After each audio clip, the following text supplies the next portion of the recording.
It's time for a quick shout out to some of our friends. The Old School Mini Bikes and Parts Facebook group. The Strictly Vintage Mini Bikes and Go-Karts Facebook group. The All About Mini Bikes Facebook page. Genuine New Old Stock Vintage Parts. The Vintage Snowmobile podcast. And the Muscle Car Show and Tell podcast. Ben Thomas is your independent AMSOIL dealer. Click the link in the description for your free AMSOIL catalog, or scan the QR code to earn the deepest discount by becoming a preferred customer. To advertise with Ben's Vintage Mini Bike podcast, the Vintage Snowmobile podcast, or the Muscle Car Show and Tell podcast, please reach out to Ben or Mike for more information. Details in the description of this video. Good evening, everyone, and welcome to the Vintage Mini Bike Lovers podcast. I'm glad you could join us tonight. My good friend Mike LaPierre and host is unable to be here tonight. I know he's doing something good, and I wish him a good time this evening. I will miss his assistance behind the scenes, so I hope I'll be able to run the reins pretty well. So I apologize in advance for any glitches. We got a great show planned for you tonight. I am expecting our co-host Rob Hildreth to join us. We'll be talking about some AMSOIL at some point in the show. And also Rob is a big fan of mini bikes, and so I always appreciate his comments and what he sees as we look through some of the video footage. For tonight's show, we're going to meet George Ackerman. George is owner and creator of the Moto and Mini Bike Mini Barn Museum. George has an awesome collection down there. He does an annual event for motocross in the fall. Something new this year, though, he's going to be doing a show in later this month, about 13 days from now. It'll be 2 weeks from yesterday, and he's going to have a great event. We'll talk a little bit more about that this evening. So what we'll do is we'll take a little comments. We got some comments coming in, and I'll be taking some comments. We'll be letting them go through the show as we go through the videos. So I hope you have a great time.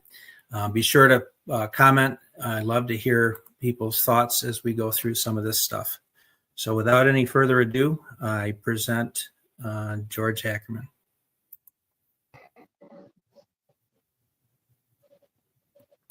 I'm here with George Ackerman from Ruther Glen, Virginia. Hey, George, welcome to the show. Hello, everyone. Glad to be here. George, you know, you and I have not met in person, but I kind of feel like you're one of my brothers already. We've had several times to chat over the past several months or more, and I'm really intrigued about what you have going down there and an upcoming event you have. And we'll talk more about that later on in the interview. But tell us a little bit, what got you started in mini bikes? Well, you know, I was the typical kid that saw other kids got mini bikes, and we just kept begging our dad. I had two brothers. There's three of us, and we didn't have much of a place to ride when we first got it. We lived in town, and it was just an alley. But we wore that alley out when we got one. We kept bugging Dad, and he finally bought, I remember it was a Montgomery Ward's 525, so it was a big one with the 5 horse. And, you know, we learned a lot from that thing because it broke all the time. And it didn't really break. It was just the chain would come off, and then something would be wrong with the carburetor. And we learned a lot, but it was so much trouble. I can't remember what happened to it. I think my dad might have took it back. And then after that, we got a little Sears runabout, just the cheapest mini, $99 special. And we just rode the wheels off that. I remember pulling the string to get past the governor, and, you know, we did all that stuff. We had tore up blue jeans and everything. And that, that got it started. That's such a common theme that, you know, you learn to, you know, cut your teeth, so to speak, putting chains on and other stuff. I've talked to so many people, and it's really just awesome. Well, it's really good that they broke a lot. because you learned so much because you wanted to ride so bad. You do most anything to rig it or whatever you could do to get it going. Yeah, You know, that's so neat. and everybody I think did probably the same thing. Yeah. So other than those couple you mentioned, at some point, George, you started racing, and I'm not sure where you graduated, whether you raced some of those early mini cycles or you went right to motocross. Well, we moved out of town and moved out to a large subdivision, and there was a lot of kids that had Z50s, and you started seeing the Trail 70s and the small trail bikes, and I wanted a small motorcycle so bad. And I had friends that had them, SL 100 Hondas and small two strokes, and we went to a dealership, and there was an old Harley Rapido there, and it was really cheap. So my dad helped me get that, and I rode that, and it was pretty bad. And but I rode it. One good thing about it, it never broke and left you sitting. It just kind of fell apart a lot. So another good learning experience. And then I've saved some money cutting grass and stuff, and my dad helped me, and I got a brand new 71 Suzuki TS90. And I had a ball on that. We went camping, and I just rode it. When I'd get home, from school, that's all I did. You know, it was just, I was hooked on motorcycles early.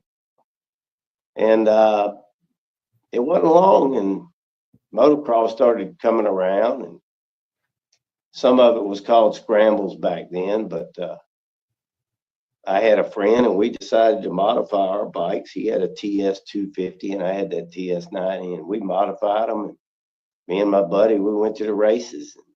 First race I raced, I got third place, and I was hooked, you know. And that got me started. And then after that, I moved on. I had a CZ 125 and had some success on that, even though it was really heavy. And I bet I weighed 120. I don't even know how I rode it, But when I got an Elsinore 125s, that's when I always raced expert class. It's just, I never raced with the amateurs or anything. Probably my dad. I remember the first time they asked him, "What is this boy, amateur, expert?" Well, he said expert. So forevermore, I was racing expert. So it was tough at first, but I learned a lot again. I didn't get beat much, just early on. Really cool. Really cool. Well, we're going to take a quick break, George, and then when we come back, we'll talk a little bit more about that. We're going to actually start rolling a little bit of the video that you have. So stand by, and we'll watch some of that, and then we'll talk a little bit more about racing, and then maybe talk about some mini bikes. All right. Hello, guys. My name is George Ackerman, and I'm going to be doing a series of short videos from inside my mini barn. And it's here on the Moto Barn complex. And we also have a Moto Barn museum, but we're going to do the mini barn today, and I'll be covering some mini bikes in here, some paraphernalia and stuff, and talking about the upcoming mini bike show that we have here on April 26th, and it's all free. So let's just start looking around the mini barn and see what we got. Here we go. Let me get back here. Okay. We'll start here. You can see there's lots of reading material here. There's a nice, I like original mini bikes. So we have a nice MTD. That's a nice rider. I rode many times. I used to take it to the motocross races as a pit bike. And here's a nice original Fox Doodlebug mini bike. And we've got, like I said, I like originals. And we have a nice Coleman with a Saxonet and a Fox Sundowner with a Saxonet 2-cycle engine. I've rode these a lot in the past, and my grandsons rode them. Besides those is a Arco Easy Rider 3 is what people call it, but it's a rare chopper, hard to find. I'm planning on restoring that one day, just haven't got to it. Now we have a tote goat back here, and I restored this tote goat, and I've actually taken it hunting, and it runs real good. It even starts on 20-degree mornings on the first or second pull. I've added a few things, a tool kit, auxiliary fuel tank, added a flashlight and some accessories. But it's been a really fun bike to restore and ride. All right, right here we have an original Sensation mini bike. It's a nice runner. I did add a few things to it. It's all original paint.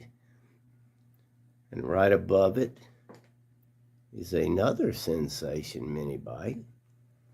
Once again, all original paint. Just a nice original mini bike. So we'll be back in a few minutes, and we'll do some more videos.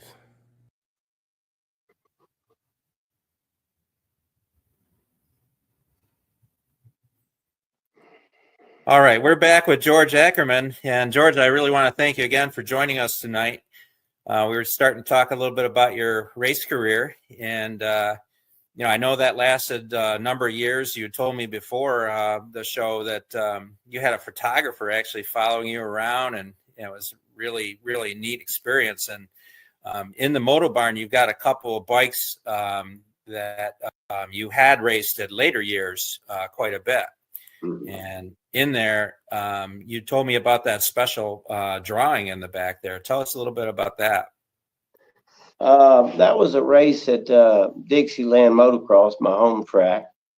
And I remember the race well because Gary Bailey was there doing his school. And I didn't go to his school. And he raced in the Cash Dash after. That's usually the last event they have is a Cash Dash. Everybody puts in money. It's experts only and pros or whatever. And he entered the Cash Dash, so did I. And the Cash Dash goes, the hundreds go first, and then the 125s. I think 3-second intervals, 250s, and then open 400s or 500.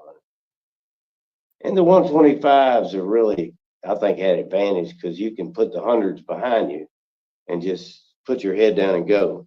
And maybe later on the race, you might hear a 250. But that's about all you have to worry about is if you got a hot lick 250. I led Gary Bailey and if people don't know Gary Bailey, he's real famous. They call him the Professor. He won many championships, but I led him for 9 out of 10 laps.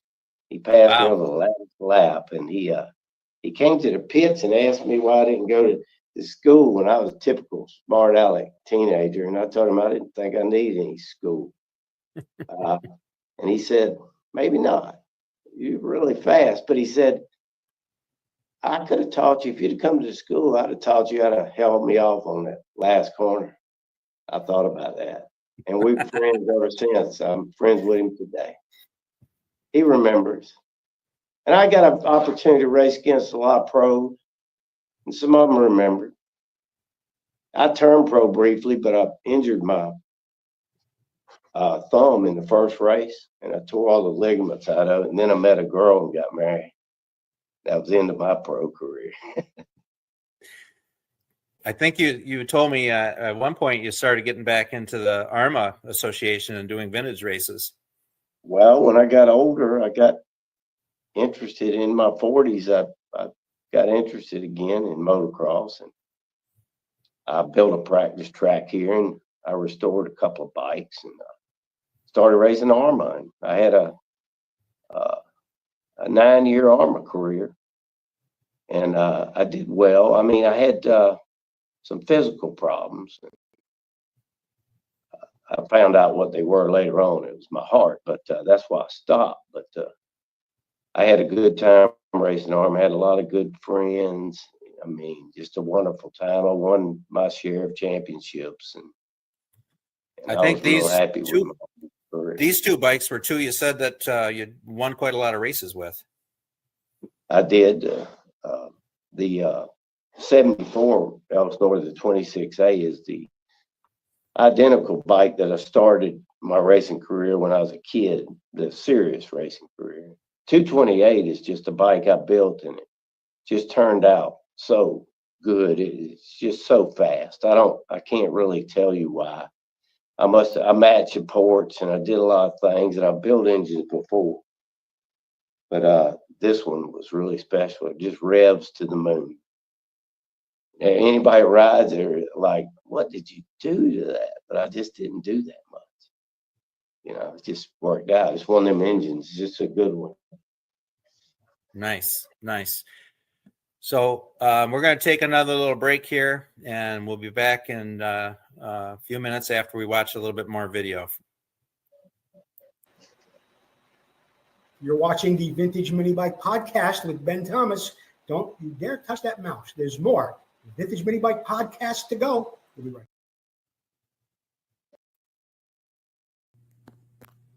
Okay, we're back. So let's take a look along this wall in the mini barn at some of these mini bikes.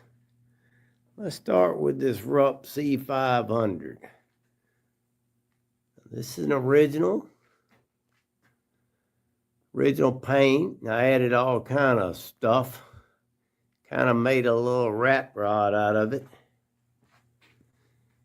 It has some neat accessories.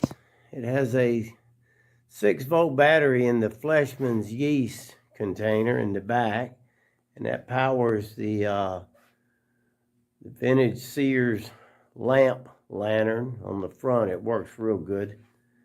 And it has a boat tail light, and it has some stuff. It has a fire extinguisher back there. And I rode this one at motocross races as a pit bike many times. I really like it. I preserved the paint on it because I like original paint. Here's another Rupp. This one has a 2-cycle engine. It's been added to, and auxiliary tank, and I just left it the way it was. Here we have a lot of helmets and engines. Different mini bikes. This is a Genco. A little Gen is what this is called. It's original. It still has the pedal control on it. Little Gens had this pedal control, and they didn't have a conventional throttle, and it didn't work very well. They say that when you hit a bump, your foot bounced around, and it was very hard to control the speed of the mini bike. Here's some Hodaka engines down here. Other Tecumsehs. More Tecumsehs. This is a taco, and it's for Jolie, a bean. This is the kit that you could order. And this one has an interesting Clinton 2-stroke with this crazy looking pipe on it. And it's just a neat mini bike. It's got the coolest tires you've ever seen. I really like them. The pattern on them is neat. And now this is a homemade mini bike that we will get to when we come back.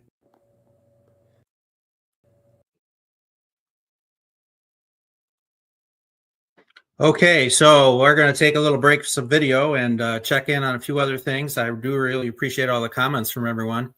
I'd like to give a few plugs at this time. We've got a lot of channels that we go out to, and that's really due in large part to a couple of guys. With respect to Mike LaPierre, he has the Muscle Car podcast that he does every Wednesday night, and that goes out on all of his channels just like this does.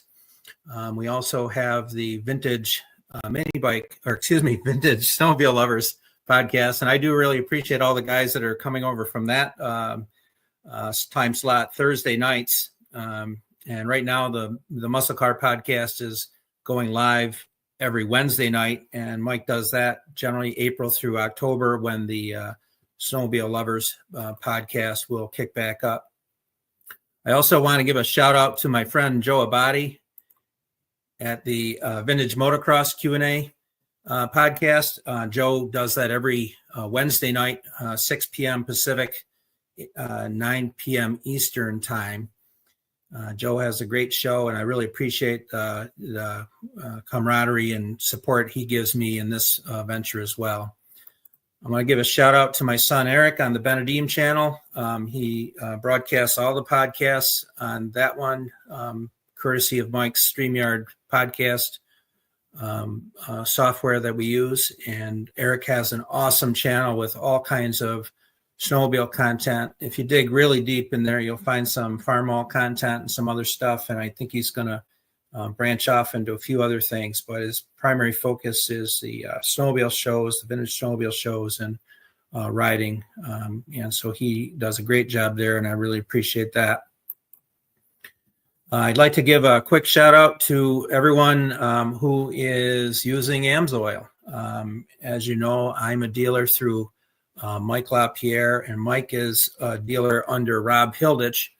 And right now they're doing a little promotion. If you spend $125, they'll give you this free magnetic bowl. It's just use free bowl in the order menu. If you'd like to get signed up, my referral code is on the bottom of the screen. If you look down in the description, there's links. I can get you a free catalog. I can get you signed up as a preferred customer. With respect to these promotions, the AMSOIL oil is really great for the mini bikes. I want to tell you, you need a high zinc content, and the small engine oil is high zinc content. And so this is really what you want to be using. For the Honda trails and the stuff that have the clutches and whatnot, there's also an oil specifically designed for those as well. So if you want some more information, please reach out to me. As far as the schedules goes, we're going to get back to some more with George Ackerman. And at the end of the show, I'm going to air a video that I did as a tribute to Mark Ditro, Marcus Motorworks. Mark unfortunately passed away untimely last fall, and it's really, really sad. And I was very moved recently that his wife had watched that for the first time in the past couple of weeks, and it really meant a lot to me. And when I, anytime I'm working on an engine, I can't help but think about Mark. And, he was so good to so many people in the mini bike community. He really did a great job on engines, and he was a wealth of knowledge, and he wasn't shy of sharing that wealth with anyone that asked. And so I miss that. Mark, you are definitely missed. So without any further ado, let's get back to the interview with George Ackerman. We're back with George Ackerman, and that was our mutual buddy, Joe Abadi. When we left off, thanking everyone for making sure they watched Vintage Mini Bike Lovers podcast. And I'm really grateful to Joe. I know he's a good friend of yours as well, George. And, I've got great supporters. Joe's one of them, Preston Petty, International, Motocross, Legends and Heroes Tour. It's just great. I appreciate that. All the good guys. Appreciate that. Joe's podcast features vintage mini bikes, or excuse me, vintage motocross. Is really in depth, really covers the gamut, and I would welcome everybody to make sure you check out Joe's show every Wednesday night, 6 p.m. Pacific, 9 p.m. Eastern time. And Joe has his own channel, the Vintage Motocross Q&A feed. He has it on YouTube as well. So please check out Joe's show, anyone watching. So we had seen some mini bikes in the clip there, and there's a couple that really caught my eye in particular. And the one in particular was the Tote Goat. And I've got a little clip that. So we got this Tote Goat, and I know you told me that's one you restored. So tell us a little bit about that one. Well, when I got it, it was in pretty good shape, but I had to tune up the engine, and I decided to paint it with a brush. And I bought a really high quality brush, and I put several coats of it's like a heavy duty tractor type paint, and it's not real shiny. It's still like a matte green. And then I had some modifications to do to make the throttle work right, and it has a lot of original parts on it, and the seat is original, and I added a few accessories like I showed in the video: toolkit, auxiliary fuel tank.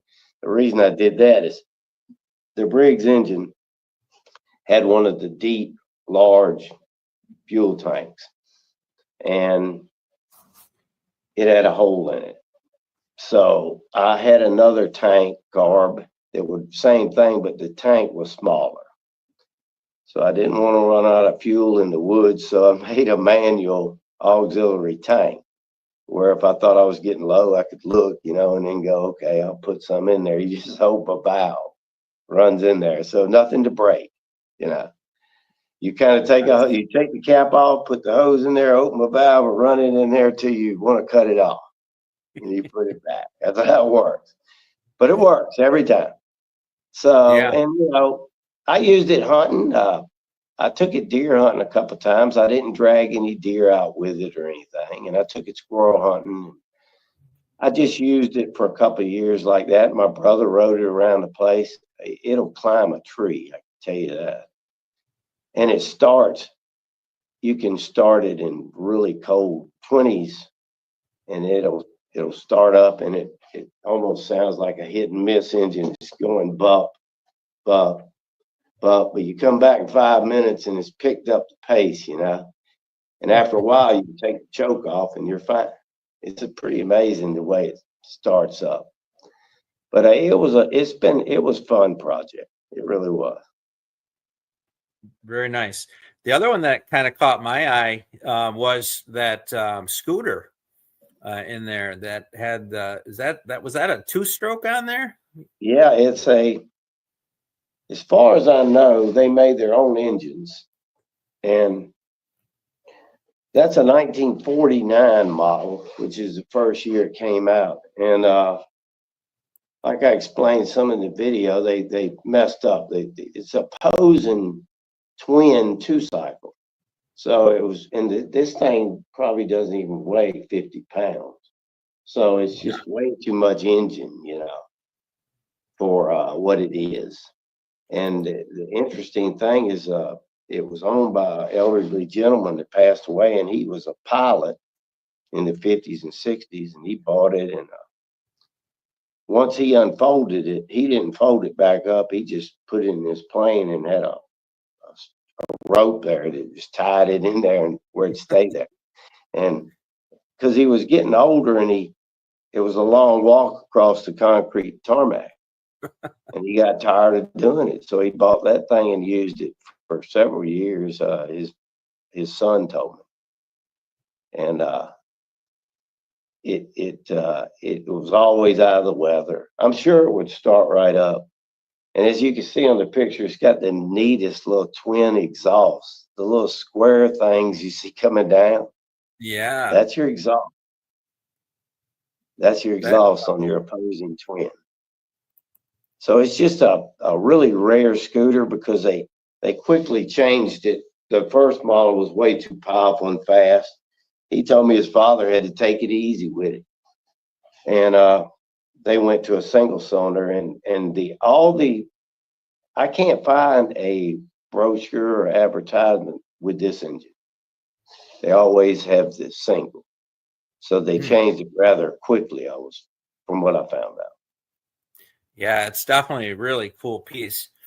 We're going to take another quick break here, and then we'll be back with more with George Ackerman. Stand by.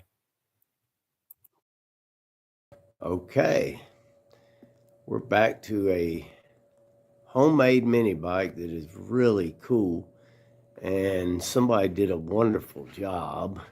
Has a Clinton two-stroke. It appears that somebody even had it on the road at some time. Has a highway decal on it. The fenders are neat. It's just an awesome homemade mini bike. The only homemade mini bike I have in here.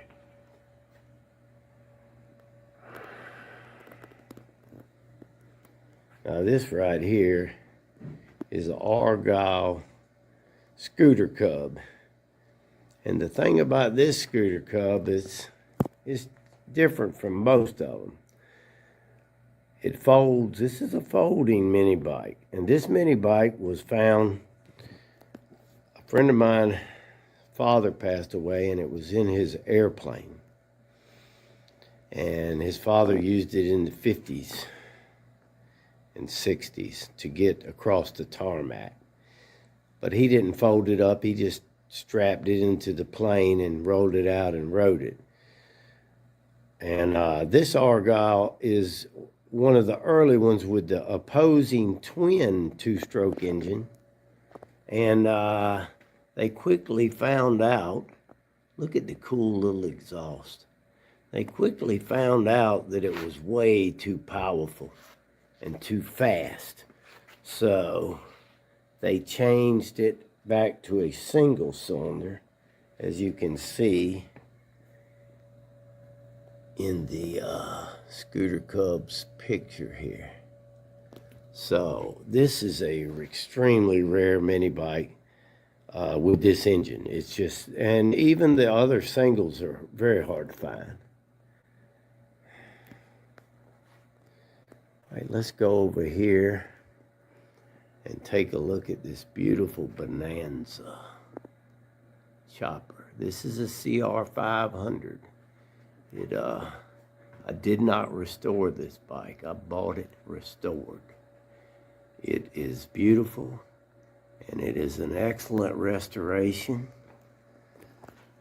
I've seen some nice ones. I haven't seen any better than this one.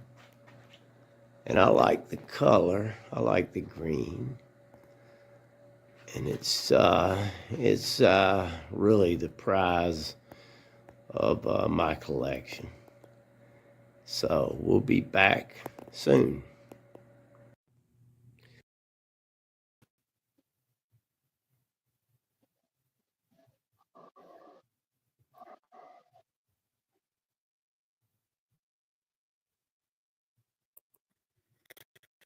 All right, we are back. And George, that's really a treat hearing some of these stories about these bikes in particular, and that story about the scooter. But I think there's one bike in there that's your pride and joy, if I'm not mistaken.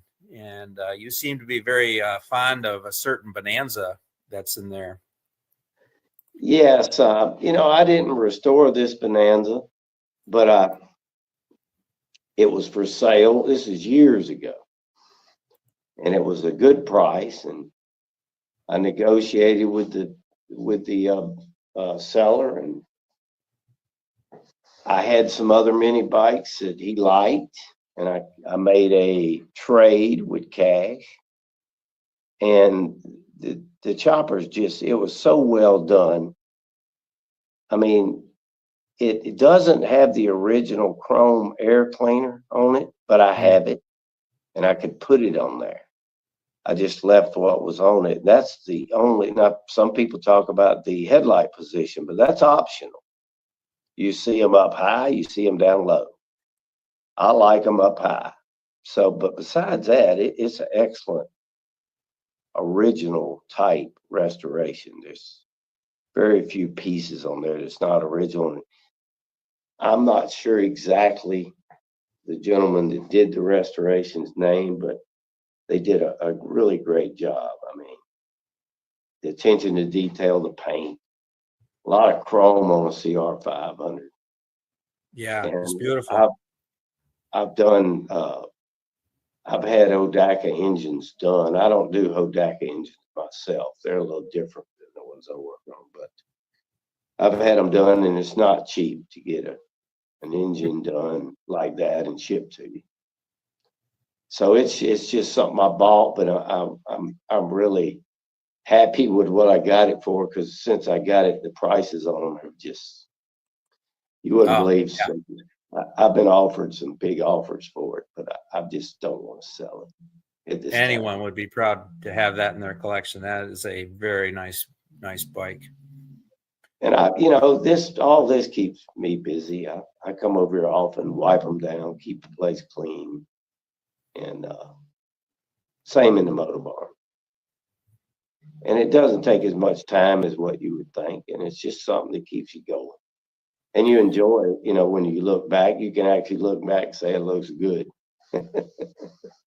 And what the neat thing is you've got that set up as a climate controlled environment. So, those are going to be preserved. That's really an awesome thing. That's right, especially here. Now, over there, it's not all climate controlled, but some of it is. But here, all of it is. Are you in the main part of the moto barn? Is that where you're set up right now? No, I'm in the mini barn. Oh, you are in the mini barn. So how big is your facility? Just out of curiosity, where you have the storage of the mini barn? All right, the mini barn building is 900 square feet. The motor barn is it's 1,600 square feet. But it's I have really to say, George, tall. the way you've got that set up, that is very well organized. Because it looks like a much larger area that you have all those bikes set up. They're very nice job. I learned when it got crowded, go up. So a lot of room to go up over there. Not so much here, but this building is nice and cozy. Yeah. I remember when you first started posting some pictures and setting the bikes up, somebody was kind of critical of you going up on those, but it was like, I'm not sure what they were thinking, because like you said, you can take those bikes down at any point very easily. Yeah, there was like, they'll never be ridden, but I can get one down. I'm looking at one right now. I could get down, put a fuel. I can get down myself, even with my back. I could get it down and put fuel in it, ride it. Which one's your favorite one to ride, would you say? Oh, I rode that. I tell you, if you ever want a good riding mini bike for a good price, the small wheel, I've had them both. The spoke wheel MTD and the smaller wheel MTD are both nice, full size minis. Even the smaller one, adults fit on it good. It has a great seat. The rear suspension actually works. The brakes work. It's got the 4-horse Tecumseh, the slanted engine in the one I'm looking at. That's a nice ride. It's just some of them are cool looking, but they're terrible to ride. And you find out real quick, I can't do this. But those MPDs, I've had the spoke wheel and the small one. Those are excellent. I like the little small Rups. The small wheel Rups, the early ones. I don't have any of the spoke wheel roadsters or anything yet, but the small Rups have a really big seat and it's comfortable. And you heard it here. You heard it here first, folks. He used the word, he doesn't have one of those yet. Yeah. I don't know where I put it. But I've got 3 more bikes coming in here, and I do have more room, believe it or not. There is Well, if room there's a for will, there's three a more. way.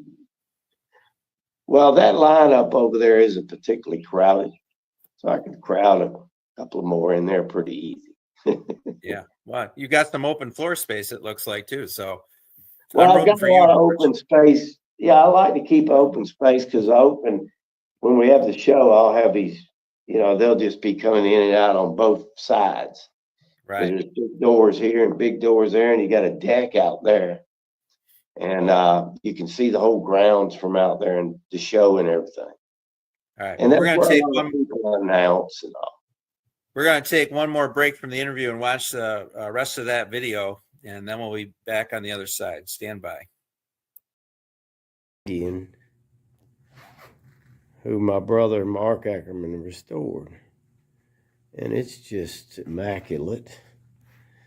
And it won the PVR bike show, mini bike show in York, Pennsylvania, which is a very tough show to win. And, I was very surprised. I've had friends that tell me they've entered a dozen times and have never won anything. So this is a real beauty. The attention to detail is really something. And the paint quality and the entire bike is just beautiful. So we'll move on across this wall. More hats.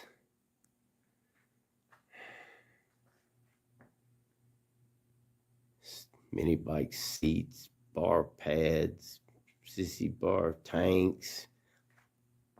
Oh, and something that everybody likes. One of those. A Kickstarter. More stuff. More stuff. We'll walk around over here. I'm going to show these.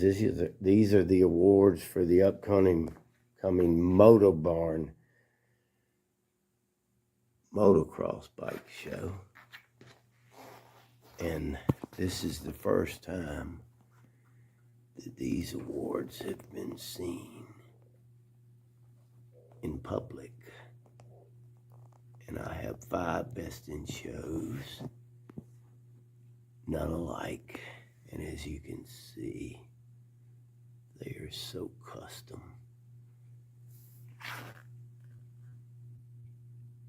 They're just really neat. And I plan on having awards like this for next year's mini bike show. So please come. I hope we have a great turnout. I'm going to quick for this area. We actually have a go-kart hidden. Old go-kart hidden back here. This is a area for Virginia local district motocrossers that we did. And there's a few motocross bikes in here, but not many. This Mako is one of them. Be back in a minute. Okay, let's start another video. I want to talk about the show coming up on April 26th. It's all free. We have a swap meet also. We will have hot dogs, all the condiments, drinks, and it's all free. We're going to be giving away these custom-made Best in Show awards right here. And I'm sure a lot of y'all have seen these. I made them myself as best I can, but I guarantee one thing, there's none alike. You won't have another one. And just here's some of the goodies that we're just giving away as honorable mention prizes and, such. And we will have the Preston Petty mini mutter fenders on display here. And I'm really excited about these because if you have mini cycles or even the spoke wheel mini bikes. These fenders can be trimmed. They're really nice. There's more colors coming, and it's just a great thing for the mini bike community to have another option. All right, let's take a look here at some of these mini bikes. Like I said, I like originals. And this Easy Rider, this is a Arco Easy Rider, one of the later models, 72 or 3. You can tell by the handlebars. But it is all original. And if you ever want to look at one for an example of how to make one original, this one is original. It wasn't ridden much, and it's just really nice. Now, of course, we have engines, lots of engines on display. And we have another Arco. Now, this is the later model, the 70 model, and you can tell the handlebars are different. I did this one, and it has an NOS engine, and I never even have ridden that one. It's so tiny, I don't think I even can, even though I'm not a big guy at all. This green Arco is one that I purchased, and it was restored, and I really liked it and got a good price on it. And there's lots of memorabilia, original Bronco helmet in the box.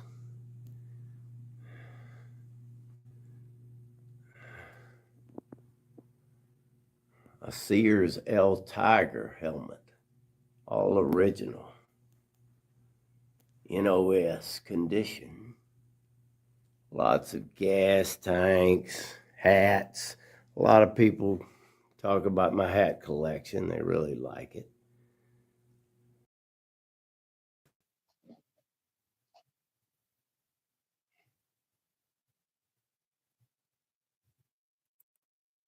We are back again, and that is just an awesome setup you have there, George. I got to say, I'm sure the viewers agree that the video tour we just received was really awesome. And there's you have an open house. It's a show and swap meet coming up on April 26th. Tell our viewers a little bit about that. Yeah, we've never had a mini bike show or swap meet. We've never had a swap meet here at all. We've had numerous motocross, dirt bike, enduro type shows. And we've had some mini bikes that came to those shows, mostly mini cycles like XR75 racers and some of the Indians and stuff like that. But this will be our first real mini bike only show. And it's not just mini bikes, and the years don't matter. It's mini cycles and mini quads and mini three-wheelers also. And we're going to judge them all. And we've got 5 Best in Show awards that everybody has seen or will see. And we also have 5 honorable mentions that I'm putting together. It's just a bunch of goodies, And Amsoil stuff, different stuff. I think they'll like them. And everything is free now. We'll have hot dogs and probably potato salad and macaroni salad and all the fixings for the hot dogs, and we're planning on chili and onions and everything. And all the drinks are here. And we'll have signs out for parking and show parking and show display. And there's a lot of room here to set up whatever on both sides of the building. And we're pop that graphic on so people can take a look at the address down the bottom. Yes. Coming up on April 26, 2025, the street address is there, County Line Church Road with the street number. We're at 16238, and you are in Ruther Glen, Virginia. Yes, and we'll have signs out front, Moto Barn signs, and probably put some balloons on the mailbox. And it's a hidden driveway, so people do have a tendency to drive past it, but I'll try to help with that. And there'll be plenty of signs, and I'll go over everything on Facebook the couple of weeks before the event. I'll be putting out a lot of information about where to park and everything. If And, people have like, questions, should they reach out through Facebook or phone you? What would you prefer? they can send me a personal message is what I prefer. All But right. it doesn't, I'll answer the phone if they phone me. It doesn't really matter. All we ask for is donations. And that's, if you feel it in your heart to donate, do it. That's all we ask. We take donations and try to cover the costs. And we just want everybody to have a good time. Now, if anyone's in the area, I think by appointment also you open the Moto Barn and Mini Barn, right? Yes, if I get a PM and I get PMs from people say something like, hey, I got family in Maine and I'm traveling from Florida to Maine and I'm coming. I know you're just 10 minutes from 95, and they'll let me know. And I like to have a day ahead, but it's not really necessary. Like I said, I usually keep the place, if I have 2 hours notice, I'll just open everything up and have it ready. Very nice, George. Well, I really want to thank you again. I think it's been a real treat seeing your collection, and I hope people will turn out to your show on April 26th. It looks like a fantastic event, and so if anyone has questions, make sure you reach out to George. George, in closing, anything you want to say to the viewers? No, just think about the event. If you can come. We do have a rain date for the event. It's the next weekend. I hope we don't have to even talk about that. So I just hope everybody, and bring your kids. We want kids to come and enjoy the show. I will say no riding here, but crank them up and sound them off. All right. Well, George, thank you again so much for being on the Vintage Mini Bike Lovers podcast. I'm going to pop that graphic up so any viewers can take down that information. Thanks again so much. Thank you, Ben.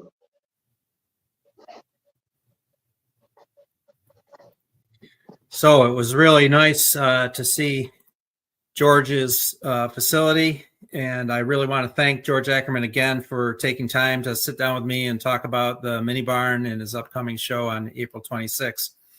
It really was a pleasure, and I hope the viewers enjoyed it as much as I did. We're going to cue up that last video I mentioned showing the Mark Ditro restoration of a very, very special H30 engine that he did for me. Stand by.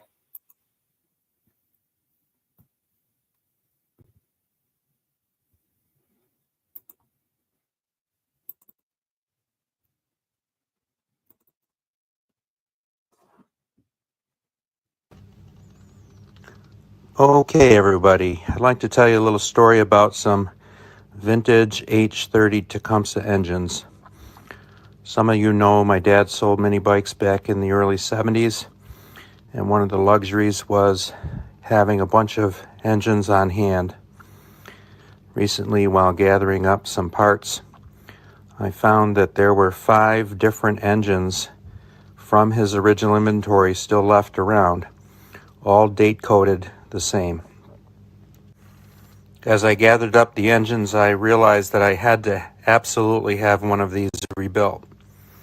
So I started putting the various parts together with the engines that I thought they belonged to, and I came up with this particular one that I was going to send to Mark Ditro for a rebuild.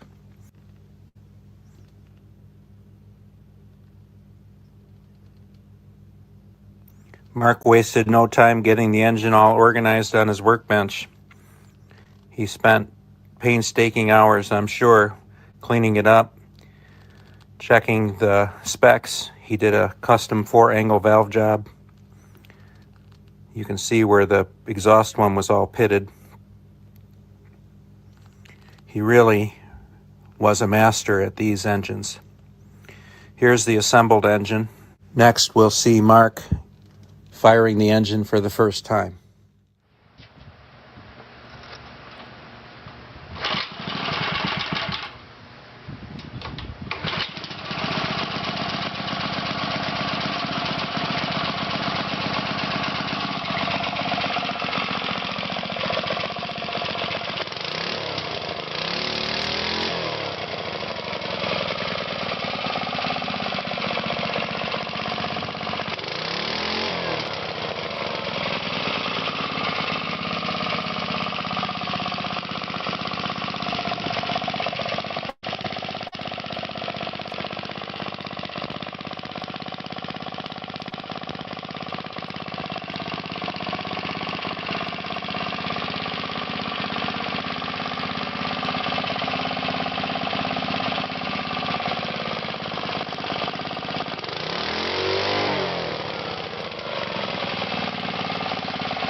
Mark's attention to detail was impeccable.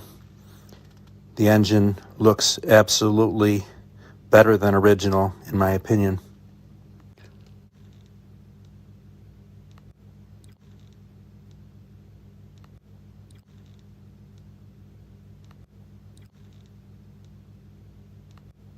Mark always used the water slide decals from Mini Bike Paul.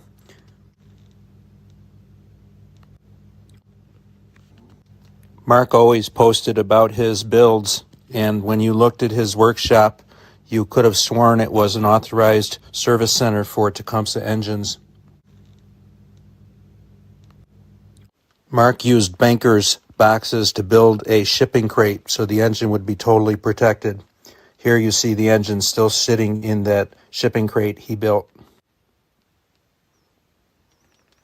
Mark, you left us way too soon. Rest in peace, my friend.